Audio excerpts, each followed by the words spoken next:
नमस्कार दोस्तों, Uttar Pradesh police constable exam के लिए हिंदी की एक और महत्वपूर्ण प्रैक्टिस वीडियो में आप सभी का स्वागत है। दोस्तों, इस वीडियो के पीडीएफ के लिए आप हमारे टेलीग्राम चैनल ऑन एग्जाम को ज्वाइन कर लीजिए, जहां से आपको इसकी पीडीएफ मिल जाएगी, जिसका लिंक नीचे कमेंट बॉक्स में पिन कर देंगे। तो चलिए दोस्तों, आज की वीडियो शुरू करते हैं। आज का पहला प्रश्न है, सज्जन शब्द में कौन सा समास है?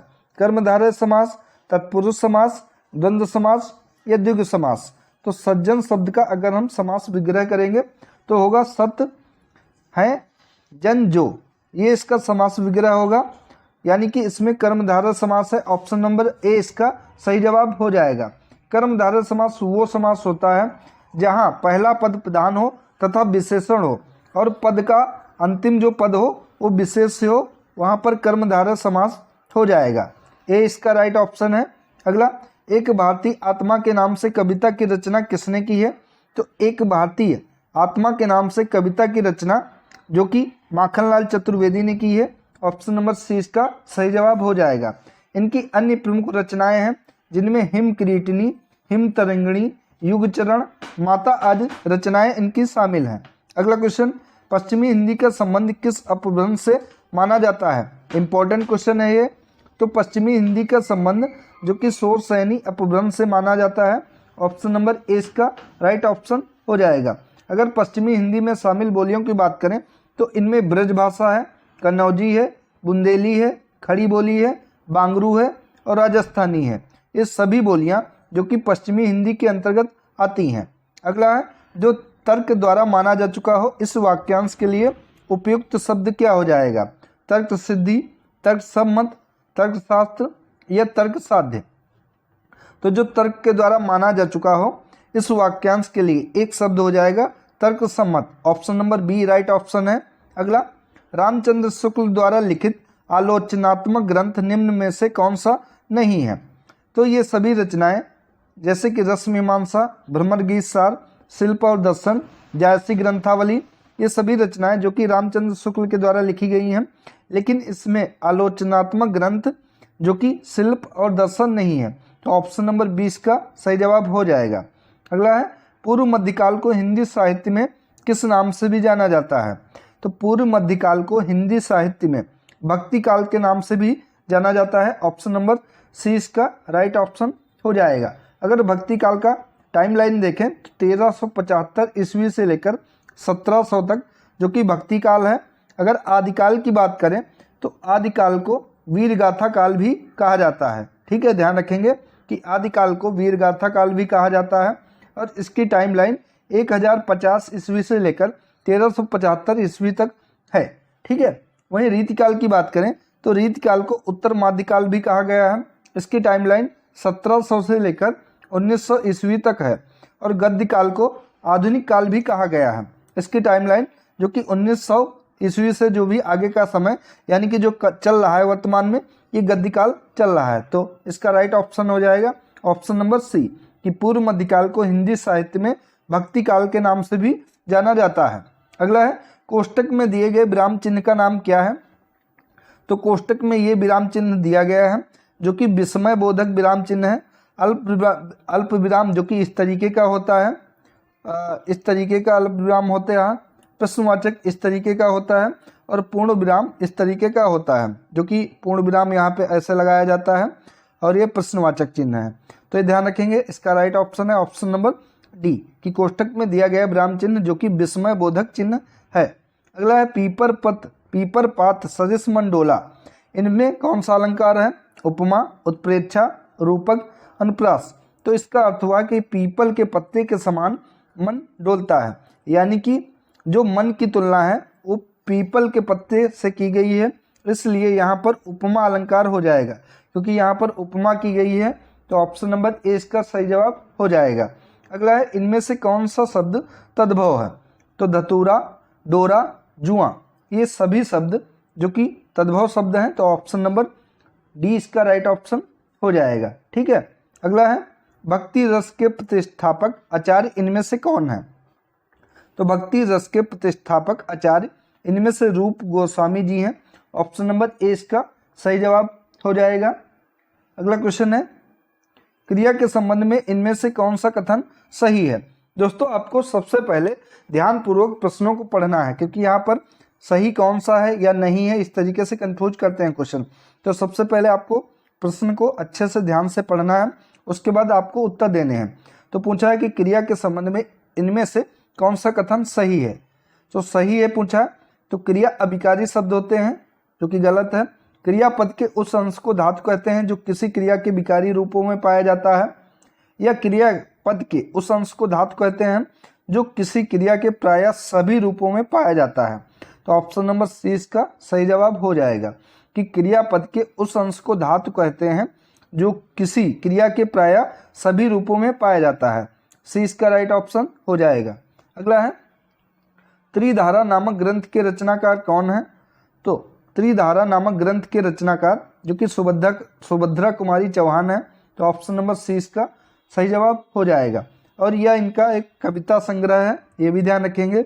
जो त्रिधारा ग्रंथ है यह इनका कविता एक संग्रह है, सुभद्रा कुमारी चौहान जी का। Option number C right option है। अगला है इनमें से कौन सा शब्द सफ़ेद का विलोम हो जाएगा। बेदाग, उजला, स्याह या काला। तो सफ़ेद, तो इसका विलोम शब्द हो जाएगा स्याह। ऑप्शन नंबर सी इसका सही जवाब हो जाएगा। अगला, इनमें से सम उपसर्ग से निर्मित शब्द कौन सा है। संस्कृत, सम्मेलन, संस्कार या उपरोक्त सभी। तो इनमें से सम उपसर्ग से निर्मित शब्द सभी हैं, क्योंकि संस्कृत, सम्मेलन, संस्कार। तो ऑप्शन नंबर डी इसका सही जवाब हो जाएगा। ठीक है।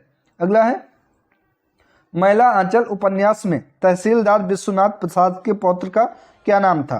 नीलकमल, नीलोत्पल, उत्पल या फिर उत्सव।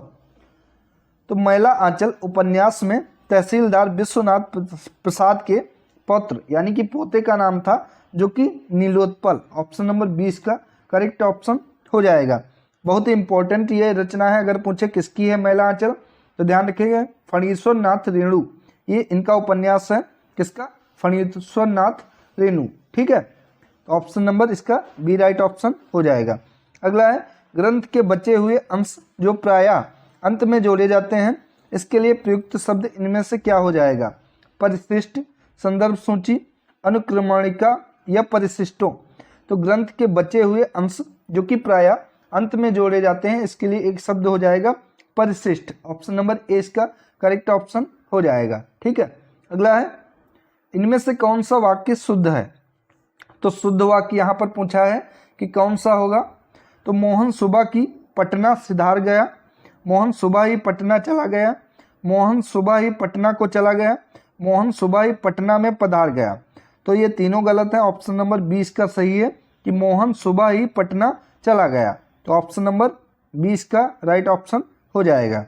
अगला है इनमें से आगे नाथ ना पीछे पगहा लोकोक्ति का अर्थ क्या होगा।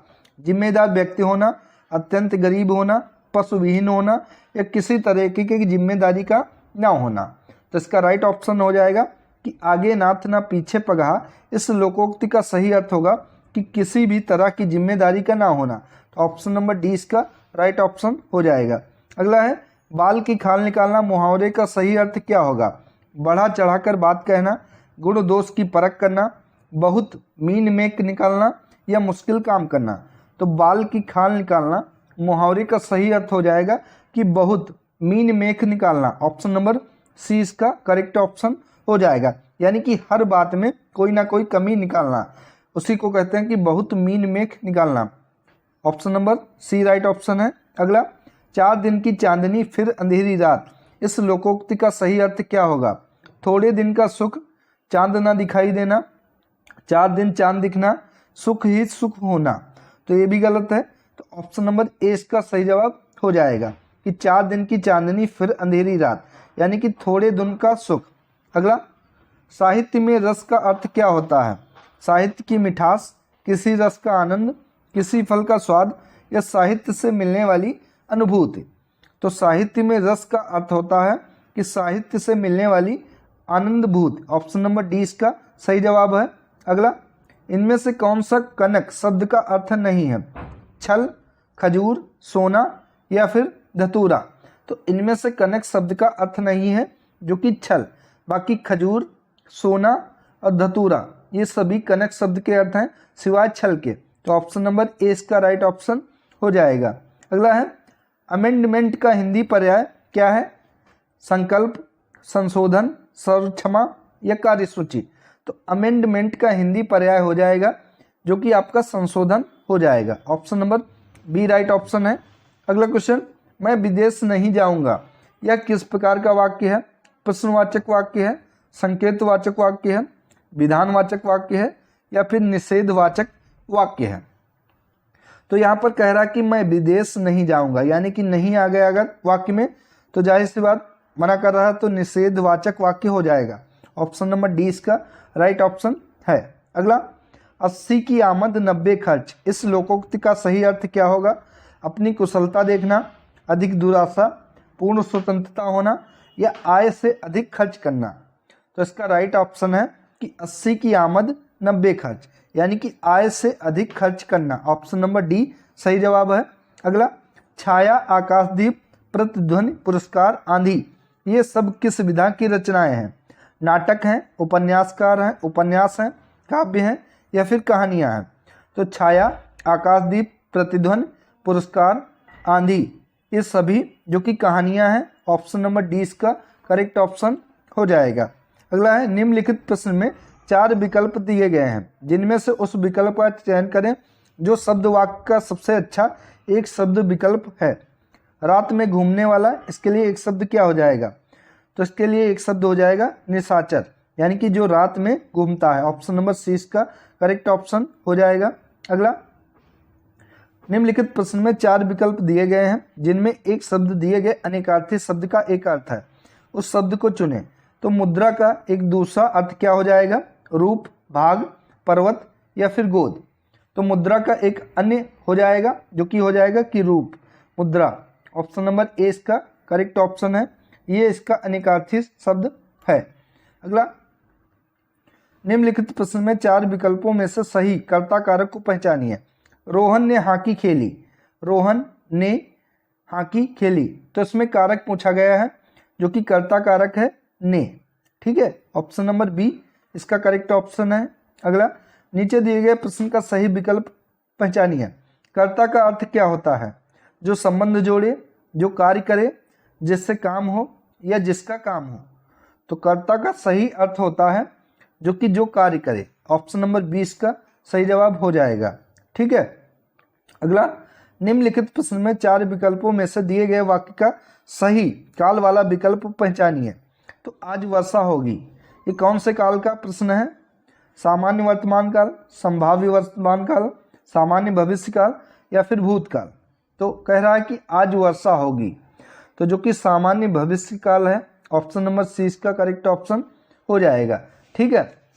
क्रिया के जिस व्यापार से काम का आने वाले समय में होने या करने की सूचना मिले उसे सामान्य भविष्य काल कहते हैं।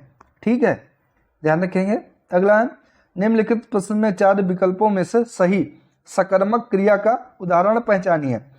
तो इन विकल्पों में से आपको सकर्मक क्रिया का उदाहरण पहचानना है कि कशिश हंस रही है, चिड़िया उड़ रही हैं, सूरज उग रहा है, सीता वीणा बजा रही है। तो इनमें से सकर्मक क्रिया हो जाएगी जो कि होगी आपकी कि सीता वीणा बजा रही है। ऑप्शन नंबर डी इसका सही जवाब हो जाएगा। ठीक है। अगला, नीचे यहाँ अनुच्छेद दिया गया है, इसको पढ़कर आपको नीचे प्रश्नों के उत्तर देने हैं। तो सबसे पहले ध्यानपूर्वक अनुच्छेद को पढ़ते हैं कि विज्ञान और दर्शन दोनों के रास्ते एक ही मंजिल की तलाश करते हैं। यह जरूर है कि विज्ञान में अंध आस्था की प्रवृत्तियों के लिए कोई जगह नहीं होनी चाहिए। विज्ञान में सत्य के साक्षात्कार का कोई दावा नहीं चलता। मतलब यह है कि कोई भी सिद्धांत अपने आप में कभी निरपेक्ष, अकाट्य या परम सत्य नहीं होता। वह स्वयंभू या स्वयं सिद्ध होने का दावा नहीं कर सकता, लेकिन जब तक वह गलत नहीं साबित हो तब तक वह सच ही नहीं माना जाता। इस प्रकार का कोई भी वैज्ञानिक अवधारणा चिन्मय चिरंतन ना होकर एक सापेक्ष अवधारणा होती है। वह अपने समय में एक तदर्थ सच्चाई ही बयां करती है। मसलन कई 100 बरस तक न्यूटन के गुरुत्वाकर्षण सिद्धांत का किला अभेद्य ही माना जाता रहा। वह एक सच्चाई थी, लेकिन बाद में आइंस्टीन के सिद्धांतों तथा क्वांटम फिजिक्स ने उसका खंडन प्रस्तुत किया। इसका मतलब यह भी नहीं कि अब न्यूटन का सिद्धांत बेमानी हो गया। आज भी अंतरिक्ष या ब्रह्मांड संबंधी अध्ययन हो या उपग्रहों का प्रक्षेपण, न्यूटन की गतिकी और गुरुत्व सिद्धांत ही काम में लाए जाते हैं। क्वांटम फिजिक्स के आगमन के दो तरह से देखा जा सकता है। एक, इसने न्यूटनवाद को झूठा करा दिया। दो, इसने न्यूटनवाद में एक नया अध्याय जुड़ा और न्यूटन का सिद्धांत परिष्कृत हो गया। अब आपको ध्यानपूर्वक इसके अनुसार नीचे प्रश्नों के उत्तर देने हैं। पहला कि विज्ञान के संदर्भ में असत्य कथन कौन सा है? तो विज्ञान में सत्य के साक्षात्कार का कोई दावा नहीं चलता। या विज्ञान एक सापेक्ष अवधारणा होती है। या विज्ञान अपने समय की वास्तविक सच्चाई बयां करती है। या विज्ञान और दर्शन दोनों के रास्ते एक मंजिल की तलाश करते हैं। तो विज्ञान के संदर्भ में इनमें से गलत हो जाएगा, जो कि है कि विज्ञान अपने समय की वास्तविक सच्चाई बयां करती है। तो इसका सी करेक्ट ऑप्शन है, जो कि गलत है।